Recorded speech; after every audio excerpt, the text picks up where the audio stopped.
We might be able to fix it. We can't just leave it here. Hai dan selamat datang kembali di Evis. Kali ini kita akan merecap ulang sebuah serial dari Netflix yang berjudul The End of the Fucking World. Film ini singkatnya bercerita tentang James dan juga Alyssa. James adalah seorang pemuda berusia 17 tahun yang selalu merasa bahwa dirinya adalah seorang psikopat. Sedangkan Alyssa adalah teman sekelasnya James yang merasa bahwa dirinya adalah seorang sosiopat.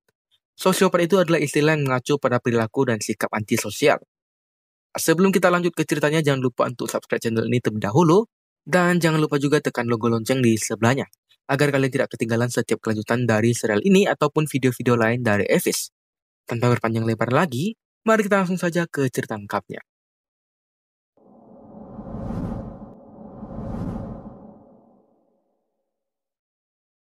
Ketika keluar dari rumah, ayahnya James juga baru kembali dari minimarket, dan ia menunjukkan hasil belajarnya kepada James. Namun, James justru menghajar ayahnya itu hingga pingsan dengan satu pukulan. Kemudian, ia mengambil kunci mobil ayahnya dan pergi berkendara dengan Alyssa untuk pergi dari kota mereka saat ini.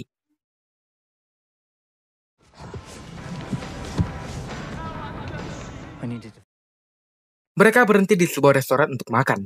Alyssa mengatakan bahwa untung saja ia telah membanting ponselnya, sehingga ibunya tidak akan menelponnya terus-menerus. Di rumah James, ayahnya yang tadi dipukul hingga pingsan telah bangun dan sedang mengompres bekas pukulan James di wajahnya. Setelah makan, mereka kemudian berjalan kembali ke mobilnya dan kemudian melanjutkan perjalanan. Di tengah perjalanan, James mencoba untuk melepaskan bajunya dengan dibantu oleh Alyssa. James yang pada saat itu tidak menghentikan mobilnya terlebih dahulu ketika akan melepaskan baju, kemudian tanpa sengaja menabrak sebuah pohon yang ada di depannya. Alyssa kemudian tertawa melihat apa yang telah terjadi.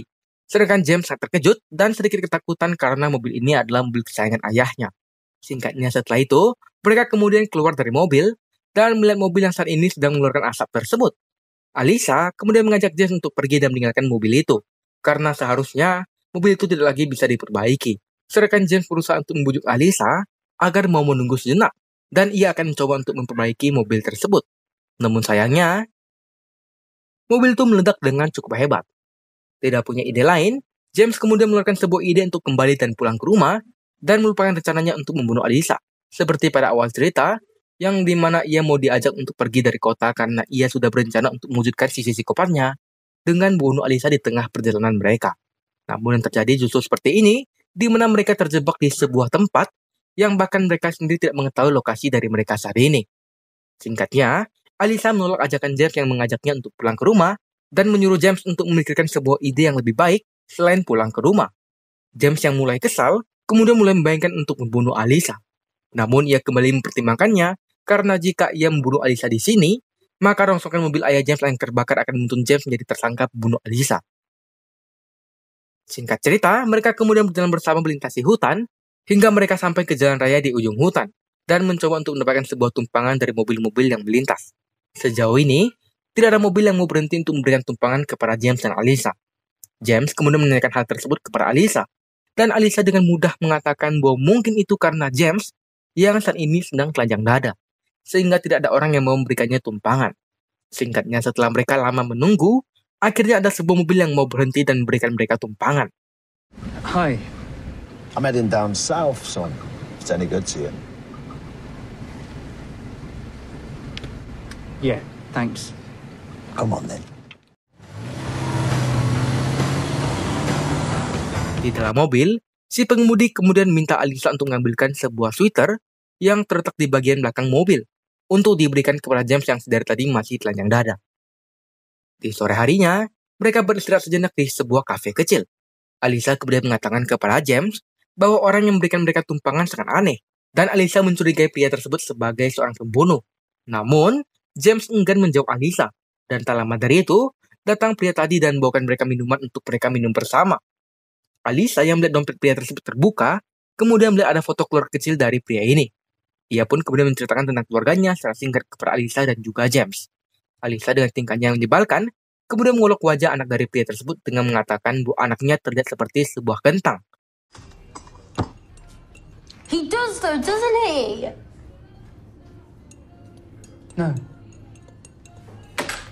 Karena merasa ia tidak direspon sama sekali oleh James maupun pria tersebut, Alisa kemudian kesal dan keluar dari kafe, di mana James lalu minta maaf kepada pria yang menolongnya ini atas tingkah laku Alisa. Tak lama setelah itu, James kemudian beranjak dari kursinya dan mengatakan bahwa ia akan ke toilet yang tersedia di kafe. Lalu pria ini mengatakan bahwa ia juga akan pergi ke toilet bersama dengan James. Dari luar kafe, Alisa sedang merenung tentang apa yang terjadi barusan, dan ia merasa bahwa ia harus minta maaf kepada orang tadi. Karena bagaimanapun, pria tersebut telah menolongnya dengan memberikan mereka tumpangan. Ketika ia masuk lagi ke kafe untuk meminta maaf, Alisa tidak melihat ada James maupun pria tadi di kursi yang tadi mereka duduki. Sedangkan di toilet, pria ini bergelagat cukup aneh dengan mendekati James yang padahal sedang kencing.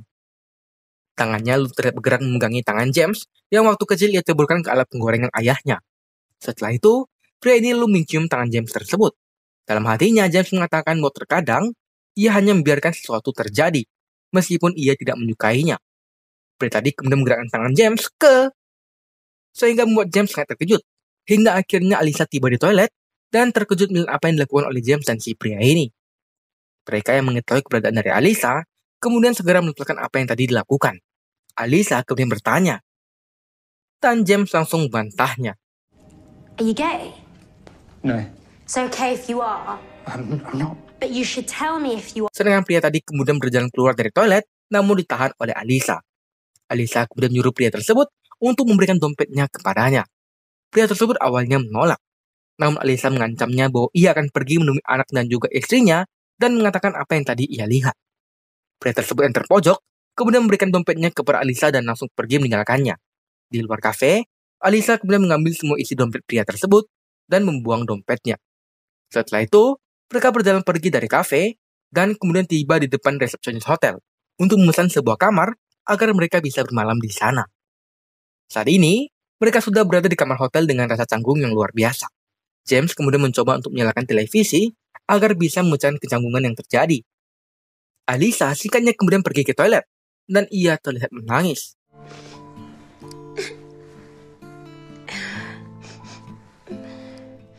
Sedangkan James yang mendapatkan sebuah waktu luang kemudian mengambil pisau yang masih ia selipkan di kakinya dan menempelkan badannya ke pintu toilet dengan tujuan untuk segera membunuh Alisa ketika Alisa keluar dari toilet.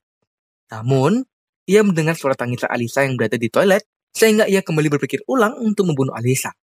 Saat ia keluar dari toilet, Alisa kemudian mengatakan bahwa ia akan pergi ke vending machine untuk membeli beberapa minuman. Namun sekeluarnya di sana, ia ternyata menelpon ke rumahnya untuk mendapatkan kabar tentang ibunya. Namun sayangnya, yang mengangkat telepon saat itu adalah ayah tirinya alias Tony. Alisa kemudian mintanya agar memberikan telepon itu kepada ibunya. Namun Tony mengatakan bahwa ibunya tidak ingin berbicara dengan Alisa. Dan itu kemudian membuat Alisa kesal karena ia tahu pasti itu hanya akal-akalan dari Tony agar ia tidak bisa berbicara dengan ibunya. Setelah Alisa menutup telepon, ia kemudian langsung kembali ke kamar hotel dengan perasaan yang sangat sedih. Pada saat itu, Alisa mengatakan kepada James bahwa besok ia ingin pergi mencari ayah kandungnya. Dan James hanya bisa mengatakan bahwa ia akan ikut bersama dengan Alisa. Karena bagaimanapun tujuan dari James juga belum tercapai untuk membunuh Alisa, dan juga James tidak bisa pergi kemana-mana selain bersama dengan Alisa. Di rumah James, ayahnya yang mulai frustasi karena James tidak kunjung kembali ke rumah, kemudian mulai menelpon polisi karena khawatir terjadi sesuatu kepada James. Please.